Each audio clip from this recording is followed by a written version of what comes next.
নমস্কার বন্ধুরা, কম্পিটিটিভের দুনিয়ায় আপনার প্রত্যেককে স্বাগত এবং আপনার সাথে আছি আমি প্রণদীপ। আর আমার কাছে একটা কমেন্ট এসেছিল, সেই কমেন্টের পার্সপেক্টিভ থেকে এই আলোচনাটা করছি যে কেন ডব্লিউবিসিএস একটি কঠিন পরীক্ষা। প্রস্তুতি শুরুর আগে আপনাদের কিছু কমন মিস্টেক, প্রত্যেকে যে ভুলটা করে এবং এই ভুলের জন্য যাদের প্রিপারেশন পুরো হ্যাম্পার হয়ে যায়, সেই ভুলগুলো সম্পর্কেই জানবো। আর এই 5টা উপায় যদি আপনি অবলম্বন করতে পারেন, এই 5টা কথা যদি আপনি মনে রাখতে পারেন, অবশ্যই আপনার সাকসেস পাওয়ার চান্স কিন্তু অনেকটা বেড়ে যাবে। তার কারণ দেখুন, আমি এখানে গ্যারান্টি আপনাকে অবশ্যই দিতে পারবো না যে আপনি এইগুলো করলে বা এইভাবে পড়লে আপনি 100% শিওর সাকসেস পেতে পারেন, কিন্তু এই আশা আপনাকে আমি দিতে পারি যে এগুলো পড়লে অবশ্যই আপনাকে এগুলো সাহায্য করবে যে কোনো এক্সাম, শুধুমাত্র ডব্লিউবিসিএস নয়, যে কোনো এক্সাম আপনাকে ক্র্যাক করতে। তো চলুন শুরু করা যাক। তার পূর্বে ডব্লিউবিসিএস 2023-এর জন্য কমপ্লিট কোর্স রয়েছে, লিঙ্ক ডিসক্রিপশন বক্সে দেওয়া রয়েছে এবং কীভাবে কিনতে হবে সেটাও কিন্তু ওখানেই দেওয়া রয়েছে। মাত্র 750-তে complete course plus chapter wise mock test plus Telegram group সব কিছুই আছে। চলুন শুরু করা যাক। তো ফার্স্ট পয়েন্ট আপনারা কম বেশি জানেন, এটার নাম আপনারা কম বেশি শুনেছেন, কনসিস্টেন্সি। দেখুন, ডব্লিউবিসিএস একটা লং টার্মের এক্সাম। লং টার্মের এক্সাম শুধুমাত্র ডব্লিউবিসিএস নয়, অন্যান্য এক্সামও কিন্তু লং টার্মের এক্সাম। সমস্ত এক্সামই বলতে গেলে, ব্যাংকের এক্সাম বাদ দিয়ে বাকি সমস্ত এক্সাম প্রায় লং টার্মেরই এক্সাম। ইভেন ইউপিএসসি দেখতে গেলে সেটাও মোটামুটি আপনার 1 বছর লাগে, কিন্তু তার প্রিপারেশন করতে 1 বছর প্লাস লেগে যায়।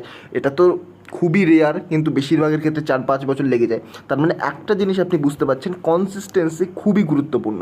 উইদাউট কনসিস্টেন্সি আপনি কিন্তু যে কোনো এক্সাম ক্র্যাক করতে পারবেন না। আপনি পার ডে 2 ঘন্টা পড়ছেন, সেটা পড়ুন, কিন্তু একদিন আপনি 4 ঘন্টা পড়ছেন, পরের দিন আপনি পড়লেন না, তারপরের দিন আবার 8 ঘন্টা পড়লেন, তারপরে 2 দিন গ্যাপ দিলেন, এটা কিন্তু খুবই একটা বাজে কন্ডিশন। দেখুন, ডব্লিউবিসিএসে আপনার সাবজেক্ট প্রচুর রয়েছে। ইভেন আপনি যদি প্রিলিমসের সাবজেক্টগুলো ক্যালকুলেট করেন, আপনারা দেখবেন 9 থেকে 10টা সাবজেক্ট কিন্তু এমনিই পেয়ে যাবেন। আচ্ছা, 9 থেকে 10টা সাবজেক্ট, আপনারা বলবেন যে 8টা সাবজেক্টের উপর 25 নম্বর করে 200 নম্বরের কোশ্চেন হয়। দেখুন, 9 থেকে 10টা সাবজেক্টকে আরও বেশি সাবজেক্ট হবে। এবার আমরা যদি সায়েন্সটাকে ভাঙি, ফিজিক্স, কেমিস্ট্রি, বায়োলজি, তাছাড়াও আমরা যদি অ্যানসেন্ট মেডিভেলকে ভাঙি, অ্যানসেন্ট হিস্ট্রি, মেডিভেল হিস্ট্রি, মডার্নকে আমরা যদি ভাঙি, তাহলে কিন্তু আমরা অনেকগুলো সাবজেক্ট পেয়ে যাবো। ইভেন জিওগ্রাফিকে আমরা ভাঙতে পারি। তো এইভাবে যখন আমরা ভেঙে ভেঙে পড়বো, তখন দেখবেন আমাদের কিন্তু 10 থেকে 12টা সাবজেক্ট হয়ে যাবে। আর এই ভাঙাটা কিন্তু অবশ্যই আপনাদের দরকার, কারণ দেখুন, আপনি অ্যানসেন্ট মেডিভেল যখন একসাথে করবেন অনেক প্রবলেম হবে, কিন্তু দুটোকে আলাদাভাবে এবং সেপারেট করে নেবেন, দেখবেন অতি সহজে শেষ করতে পারছেন এবং আপনার কিন্তু একটা মেন্টাল পিস থাকবে যে আপনি এতটা পার্ট শেষ করতে পারছেন। তো এটা কিন্তু অনেকটা গুরুত্বপূর্ণ, আপনার ভেঙে নেওয়া পড়াটা। যেমন জিওগ্রাফির ক্ষেত্রে ইন্ডিয়ান জিওগ্রাফি, তার পাশাপাশি ফিজিক্যাল জিওগ্রাফি, এগুলো কিন্তু আপনার ভেঙে ভেঙে পড়া অনেকটাই জরুরি। আর আমরা সেটা কিন্তু আমাদের কোর্সে করাচ্ছি। তো যাই হোক, কনসিস্টেন্সি কিন্তু অবশ্যই দরকার। যেহেতু ডব্লিউবিসিএসের প্রিপারেশনে মোটামুটি 1 বছর লাগে, তারপরে এক্সাম হবে, এক্সাম হতেও মোটামুটি 1 বছর লেগে যায়, তারপরে রেজাল্ট আউট হবে এবং সেক্ষেত্রে রেজাল্ট আউটের হওয়ার পর জয়নিং মোটামুটি 2.5 বছর তো লেগেই যায়। এবার আপনার যদি কোনো কারণে 1টা বছর মিস হয়ে যায়, সেক্ষেত্রে আপনার আরও 1টা বছর, মোটামুটি 3 থেকে 3.5 বছরের জার্নি। সেক্ষেত্রে আপনার কনসিস্টেন্সি মেনটেন করা অবশ্যই দরকার। আপনি যদি কনসিস্টেন্সি মেনটেন না করতে পারেন, সেক্ষেত্রে কিন্তু আপনার সাকসেসফুল হওয়ার চান্সটা কমে যায়। শুধুমাত্র এই এক্সামের ক্ষেত্রে নয়, সমস্ত এক্সামের ক্ষেত্রে কনসিস্টেন্সি কিন্তু সবচেয়ে প্রধান কী বলতে পারেন এই কম্পিটিটিভের লাইনে। নেক্সট পয়েন্ট আছে আমাদের self evaluation by mock test. দেখুন, বেশিরভাগ, আমি বলে দিচ্ছি, বেশিরভাগ 90% এর বেশি স্টুডেন্ট, 90%-এর বেশি স্টুডেন্ট তারা মক টেস্ট দিতে ভয় পায়। তারা ভাবে আমি যদি মক টেস্ট দিয়ে যদি কম নাম্বার পাই, আমার কনফিডেন্স ভেঙে যাবে। দেখুন, মক টেস্টটা কখনোই আপনার নাম্বারটাকে দেখার জন্য নয়। মক টেস্টটা হচ্ছে আপনি কতটা ইমপ্রুভ করছেন, আপনার আগের মকের থেকে নেক্সট মকে আপনি কতটা ইমপ্রুভ করছেন, আপনার সেলফ এভালুয়েশন কতটা এগিয়ে চলেছে বা আপনি কতটা নিজেকে সেলফ এভালুয়েট করতে পারছেন, সেগুলো ডিসাইড করে মক টেস্ট।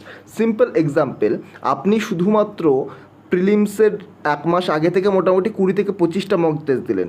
এখানে আপনি কত বা টাইম পাবেন যে আপনি নিজেকে সেলফ এভালুয়েট করতে পারবেন? আপনার যে ভুলগুলো, সেগুলো হয়তো কিছু কিছু আপনি সংশোধন করতে পারবেন, কিন্তু প্রপার ওয়েতে আপনার ভুলগুলো কি সংশোধন করতে পারবেন? কখনোই পারবেন না। সেটা মাত্র 20 থেকে 25 দিনে সেটা পসিবল হয় না। এবার দীর্ঘদিন ধরে আপনি ধরুন পরীক্ষার আগে 5 থেকে 6 মাস ধরে আপনি একেবারে রেগুলার ডে বাই ডে না হলেও মোটামুটি উইকে 2 বা 3টে করে যখন মক টেস্ট দেবেন, সেক্ষেত্রে আপনি একটা সেলফ এভালুয়েশনের টাইম পাবেন। আপনার যে ক্ষেত্রে ভুলগুলো আছে, সেই ভুলগুলো সংশোধনের টাইম পাবেন। তো অবশ্যই কিন্তু মক টেস্ট দেওয়া জরুরি। আপনার নাম্বার খুব যে বেশি ওঠা দরকার এমনটা কিন্তু নয়। নাম্বার মক টেস্টে সাধারণত কমই ওঠে রিয়েল এক্সামের থেকে। মক টেস্টে কোশ্চেন অনেক বেশি টাফ করে দেওয়া থাকে, তো নাম্বার কিন্তু মক টেস্টের তুলনামূলকভাবে অনেকটাই কম আসে। এবারে আপনি যদি অনলাইন মক টেস্টের সাথে যুক্ত থাকেন, সেক্ষেত্রে আপনার একটা নেগেটিভ ইম্প্যাক্ট পড়তে পারে। দেখুন, অনলাইন মক টেস্টে যারা মক টেস্টটা দেয়, টপ র্যাঙ্ক করে, দেখবেন 200-200 WBCS প্রিলিমস, যেটা বাস্তবে পসিবল নয়। 200-200 WBCS প্রিলিমসে এরকম হয়তো কোটিতে একজন পাওয়া যায়, তো 200-200, 200-190 এগুলো কিন্তু বাস্তবে পসিবল নয়। দেখুন এগুলোর কারণ কি, কেউ যদি ওই পার্টিকুলার চ্যানেল বা ওই পার্টিকুলার কোনো রকম অর্গানাইজেশনের মক টেস্ট আগে থেকে দিয়ে থাকে, বা সেই রকম মক টেস্ট ডবল করে দিচ্ছে, কিছু কিছু রিজন থাকে, যেমন দেখুন সেই ইনস্টিটিউশনের কাছে সে পড়ছে, সেই টাইপের মক তৈরি করা হচ্ছে। 2 নম্বর রিজন থাকে যে সে ধরুন গুগল সার্চ করে অ্যান্সার করছে।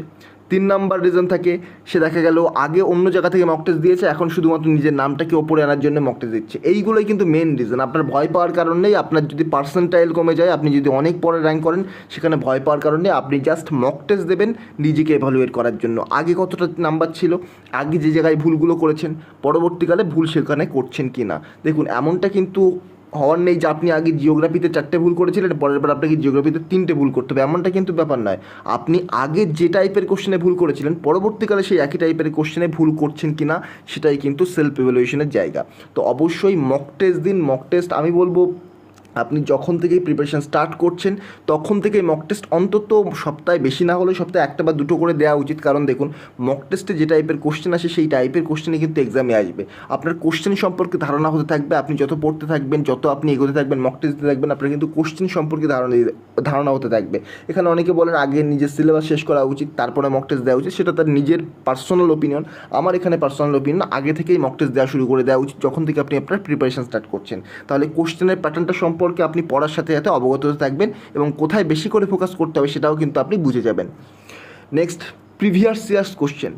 একটা ম্যাক্সিমাম অ্যামাউন্টের স্টুডেন্ট, এটা আমি বলবো না 90%, তবে 50% প্লাস স্টুডেন্ট কিন্তু এখানে এটা ভাবে যে প্রিভিয়াস ইয়ার্স কোশ্চেন তো একই জিনিস, আমরা যেহেতু নতুন বই পড়ছি, বই সব কিছু পড়ে রাখছি, তাহলে প্রিভিয়াস ইয়ার্স কোশ্চেনের কী দরকার। দেখুন প্রিভিয়াস ইয়ার্স কোশ্চেনের দরকার রয়েছে। যদি আপনি WBCS এর এক্সাম দেন, শুধুমাত্র WBCS নয়, আপনার UPSC এর প্রিভিয়াস ইয়ার্স কোশ্চেনও কিন্তু লাস্ট 5 বছরের করা উচিত। আমি গ্যারান্টি দিয়ে বলতে পারছি না যে করলে এখান থেকে আপনি কমন পাবেন 5 থেকে 7টা নম্বর, কিন্তু করা উচিত এটা। WBCS এর প্রিলিমসের মোটামুটি লাস্ট 10 বছর তো প্রিভিয়াস ইয়ার সলভ করা উচিত, মেন্সের মিনিমাম 5 বছর সলভ করা উচিত, UPSC সিভিল সার্ভিস এক্সামিনেশনে মোটামুটি 5 বছর সলভ করা উচিত, আর তার পাশাপাশি CDS, CAPF এর মোটামুটি 5 বছর, CDS এর মোটামুটি 2.5 ইয়ার, কারণ CDS বছরে 2বার করে হয়। তো এইগুলো আপনার প্রিভিয়াস ইয়ার্স, আপনি যদি WBCS এর প্রিপারেশন নেন, মোটামুটি শুরুতেই 15 থেকে 20 দিন বা মোটামুটি 1 মাস টাইম দিয়ে আপনার কিন্তু সলভ করা উচিত। আপনার এটা করার দরকার নেই যে কোশ্চেন পড়ছেন, আনসার পুরো মুখস্থ করে ফেলছেন। সলভ করার অর্থ হচ্ছে আপনি কোশ্চেনগুলো দেখছেন, কোথায় কোশ্চেনের অ্যান্সারগুলো রয়েছে, কিভাবে পড়লে আপনি এই কোশ্চেনগুলো ট্যাকেল করতে পারবেন, সেগুলো অবশ্যই দেখা উচিত। আচ্ছা, এটা প্রথমে আপনি না করে আপনি কিন্তু প্রিপারেশনের মাঝের ফেজেও করতে পারেন, কিন্তু প্রিপারেশনের মাঝের ফেজে করলে একটা প্রবলেম হবে, আপনার যে ফ্লো সেটা কিন্তু নষ্ট হয়ে যেতে পারে, কারণ এটা একটা দীর্ঘ সময় নেবে। যেমন দেখুন, আমি বললাম মেন্সের 5 বছরের কোশ্চেন, প্রিলিমসের 10 বছরের কোশ্চেন, UPSC সিভিল সার্ভিসের 5 বছরের কোশ্চেন, হয়তো দেখা যাবে সিভিল সার্ভিসের একটা সেট আলোচনা করতে বা একটা সেট আপনাকে অ্যানালাইসিস করতে 1 দিন লেগে যাচ্ছে। তো সেহেতু কিন্তু মোটামুটি আপনারা 1 মাসের কাছাকাছি এগুলো টাইম নিয়ে নেবে। তো আমি রিকমেন্ড করি সবসময় প্রথমে শুরু করুন, তাহলে আপনারা আইডিয়া করতে পারবেন কোন টাইপের কোশ্চেন হয়, কোথা থেকে কোশ্চেন আসতে পারে, কীভাবে আপনার যে স্টেটমেন্ট বেস কোশ্চেনগুলো তৈরি হয় সেগুলো কিন্তু অবশ্যই দরকার। তো প্রিভিয়াস ইয়ার্স কোশ্চেন খুব গুরুত্বপূর্ণ। প্রিভিয়াস ইয়ার্স কোশ্চেন অনেক স্টুডেন্টই করে না, 50%-এর ওপর স্টুডেন্ট ভাবে যে আমি যখন বই পড়ে নিচ্ছি তাহলে প্রিভিয়াস ইয়ার্সের কী দরকার, সেইগুলো তো এখান থেকেই রয়েছে। কিন্তু এই ভুলটা করবে না, প্রিভিয়াস ইয়ার্স আলাদা করে করা উচিত, এবং এখান থেকেই কিন্তু WBCS প্রিলিমসে কোশ্চেন রিপিট হয়ে যায়। Next, be positive. এটা খুব গুরুত্বপূর্ণ, কারণ আপনার প্রিপারেশন ফেজ কিন্তু অনেক দিনের হতে চলেছে। আপনি যদি WBCS এর জন্য প্রিপারেশন নেন, বা আপনি যে কোনো এক্সামের জন্য, কম্পিটিটিভ এক্সামিনেশনের জন্য প্রিপারেশন নেন, আপনার প্রিপারেশন ফেজ কিন্তু মিনিমাম 1 বছর হবে। মিনিমাম আমি বলছি, কিন্তু মিনিমাম।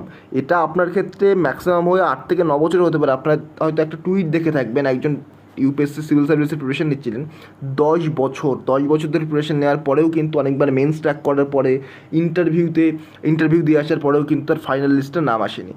তো এই যে স্টোরিগুলো অবশ্যই একটু ডিমোটিভেট করে, তবুও কিন্তু আপনাকে পজিটিভিটি মেনটেন করতে হবে। তার কারণ দেখুন, আপনার প্রিপারেশন ফেজ কিন্তু 1 বছর খুব রেয়ার ক্যান্ডিডেটের হয় না। একটা নর্মাল জব পেতে গেলেই দেখা যায় 1 বছরের বেশি টাইম লেগে যায়। শুধুমাত্র জব পাওয়াটা নয়, সেক্ষেত্রে কিন্তু এক্সাম কন্ডাক্ট হওয়া থেকে রেজাল্ট বার হওয়া থেকে শুরু করে জয়নিং পর্যন্ত প্রচুর টাইম লেগে যায়। তো অবশ্যই পজিটিভ থাকা দরকার, স্পেশালি WBCS এর ক্ষেত্রে। এখানে কারণ এটা মিনিমাম 3 বছরের একটা পিরিয়ড, আপনার 3 বছরের একটা জার্নি।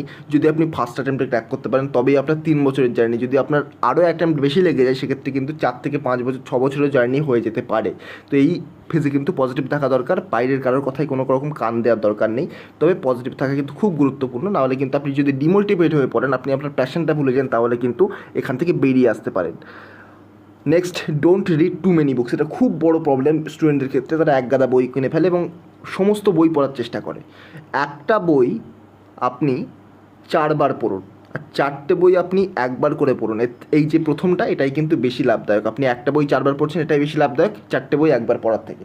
এবারে দেখুন, কিছু কিছু ইম্পর্টেন্ট বই রয়েছে এবং কিছু কিছু নতুন যে WBCS প্যাটার্ন দেখা যাচ্ছে, সেখানে কিছু কিছু নতুন টাইপের কোশ্চেন অ্যাড হচ্ছে এবং তার জন্য আপনি স্পেসিফিক কিছু স্টাডি করতে পারেন। তার মানে এই নয় যে আপনি স্পেকট্রাম পড়ছেন, স্পেকট্রামের পরে সঙ্গে সঙ্গে আপনি বিপিনচন্দ্র শুরু করে দিলেন। এটা WBCS UPSC নয়। তো স্পেকট্রামের পরে আপনি বিপিনচন্দ্র শুরু করলেন, বিপিনচন্দ্রের পরে আপনি সামথিং অন্য একটা পাবলিকেশনের বই শুরু করলেন, কারণ আপনি দেখছেন যে ওই কোশ্চেনটা ওখান থেকে আসছে। তো এটা কিন্তু রাইট ওয়ে নয়। আপনি স্পেকট্রাম পড়ছেন তো স্পেকট্রামই পড়ুন। হয়তো আপনার একটা বা দুটো কোশ্চেন বেরিয়ে যেতে পারে, তো যাক না। আপনার 25টা কোশ্চেন, প্রিলিমসের 25টা কোশ্চেনের মধ্যে 25টাই পারতে হবে এমন তো কোনো গ্যারান্টি নেই। আপনার 25টার মধ্যে 23টা পারলেও কিন্তু এখানে সিলেক্ট আপনি হয়ে যাচ্ছেন। মেন্সে আপনার যে 100টার মধ্যে 100টা কোশ্চেন পারতে হবে, সেক্ষেত্রে কিন্তু আপনার নেগেটিভ হয়ে যাওয়ার চান্সটা বেশি থাকে। তো এখানে 100র মধ্যে আপনাকে 100 পেতে হয় না। আপনাকে হিস্ট্রি এবং জিওগ্রাফি মিলে যে 200 নাম্বার, এই 200র মধ্যে কিন্তু আপনাকে মোটামুটি 130-এর কাছাকাছি পেলে সেটা খুব ভালো নাম্বার। 200র মধ্যে 130-এর কাছাকাছি পেলে বা 130+ পেলে সেটা কিন্তু খুব ভালো নাম্বার হয়ে দাঁড়ায়। এখানে আপনাকে 200তে 200 পাওয়া লাগে না। সাধারণ স্টুডেন্টের জিওগ্রাফিতে ভয় পেয়ে থাকে বেশি, কিন্তু তারা দেখা যায় হিস্ট্রিতে কনফিডেন্স থাকা সত্ত্বেও হিস্ট্রি তাদের কিন্তু নাম্বারটা কম চলে আসে, কারণ হিস্ট্রিতে কিন্তু নেগেটিভের চান্সটা অনেকটা বেশি থাকে WBCS-এর ক্ষেত্রে অন্যান্য এক্সামের থেকে।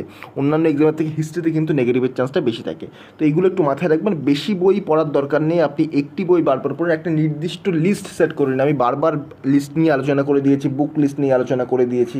যারা নতুন অ্যাসপিরেন্ট তাদের জন্য আপডেটেড লিস্ট নিয়ে আলোচনা করে দিয়েছি। আপনারা সেই ভিডিওগুলো যে কোনো একটি দেখে সেখান থেকে প্রিপারেশন স্টার্ট করতে পারেন। আপনার হিস্ট্রির জন্য স্পেকট্রাম, বিপিনচন্দ্র, পুনম দাল দইয়া সব কিছু পড়ার দরকার নেই। হিস্ট্রির জন্য আপনি যে কোনো একটা স্পেকট্রাম ফলো করুন, স্পেকট্রামে প্রচুর ডেটা রয়েছে, তো স্পেকট্রাম পড়লে আপনার এনাফ হয়ে যাচ্ছে। জিওগ্রাফির জন্য আপনি শুধুমাত্র এনসিইআরটি ফলো করুন, এনসিইআরটির পাশাপাশি কিছু বেসিক ডেটা ফলো করুন, গুগল সার্চ করে, ইন্টারনেট থেকে ডেটা নিয়ে সেগুলোকে ফলো করুন, হয়ে যাচ্ছে আপনার। আপনি যদি কার্তিকচন্দ্র মণ্ডল এরকম ছক আকারে ডেটা মুখস্থ করতে চান, সেক্ষেত্রে আপনার প্রচুর টাইম যাবে এবং সেক্ষেত্রে আপনার কিন্তু ডেটা মুখস্থ হবে না এবং এক্সাম সেন্টারে কিন্তু আপনি একটা ডেটার সাথে আরেকটা ডেটা কনফিউশনে পড়ে যেতে পারেন। তো এগুলো একটু মাথায় রাখবেন। পলিটিতে আপনি ইংলিশ বিজ্ঞান পড়ছেন, তার সাথে WBCS ম্যানুয়াল পড়ছেন, তার পাশাপাশি আপনি দেখা যাচ্ছে যে বাংলা যে পাবলিকেশন রয়েছে, আমার এক্স্যাক্টলি পাবলিকেশনটার নাম মনে নেই, কার্তিকচন্দ্র মণ্ডল, এতগুলো পড়ছেন, দরকার নেই। আপনি যদি ইংলিশ বিজ্ঞান পড়েন, আপনার পলিটিতে আর কিছুই দরকার নেই, ওটাই এনাফ, মোর দ্যান এনাফ। আর আমি সবসময় বলি, প্রিলিমসের জন্য রিভিশনের জন্য WBCS ম্যানুয়ালটা আপনার পাশে থাকা অবশ্যই দরকার, কারণ ওটা খুব সংক্ষিপ্ত, এতে প্রত্যেকটা সাবজেক্ট কিন্তু অ্যানালিসিস করা রয়েছে। আর ওটা কিন্তু কোনো রকম ডেটা ফর্মে দেওয়া নেই, ওটা জাস্ট স্টোরি আকারে দেওয়া রয়েছে। স্টোরি আকারে কিন্তু আপনার বেশি দিন মনে থাকবে। তো আপনারা যারা প্রিপারেশন শুরু করতে চান, যাদের কখনো পলিটি, হিস্ট্রি এই টাইপের কোনো রকম সাবজেক্ট নিয়ে আইডিয়া নেই, তারা একবার ওই বইটা মোটামুটি একবার রিড করে নিতে পারেন, পড়ে নিতে পারেন। তারপরে আপনি স্ট্যান্ডার্ড বইতে আসতে পারেন, অথবা আপনার রিভিশনের জন্য পরীক্ষার 1 সপ্তাহ বাকি, সেক্ষেত্রে আপনার হাতে নতুন যে বই রয়েছে সেগুলো পড়ার আপনার টাইম নেই। যেমন ধরুন, আপনি পলিটি আগে পড়েছেন, কিন্তু পলিটি রিভিশন করতে আপনার 1 সপ্তাহ প্লাস লেগে যাবে। যতই আপনি টাইম শর্ট করে নিন, 2 দিন তো মিনিমাম লাগবে। সেক্ষেত্রে পরীক্ষার আগে 1 সপ্তাহে পলিটি প্লাস সমস্ত সাবজেক্টগুলো পড়া পসিবল নয়। সেক্ষেত্রে আপনি ওই বইটা থেকে রিভিশন করে নিতে পারছেন। তো এরকমভাবে কিন্তু আপনাদের এগিয়ে যেতে হবে। বেশি বই নয়, মাত্র অল্প কয়েকটা বই, কিন্তু বারবার সেগুলোকে কিন্তু রিভিশন করতে হবে। আপনি যত রিভিশন করবেন তত কিন্তু নতুন জিনিস এখান থেকে বার করতে পারবেন। তো এই ছিল আজকের ভিডিও। নেক্সট ভিডিওতে আপনার সাথে আবার দেখা হবে। Thank you.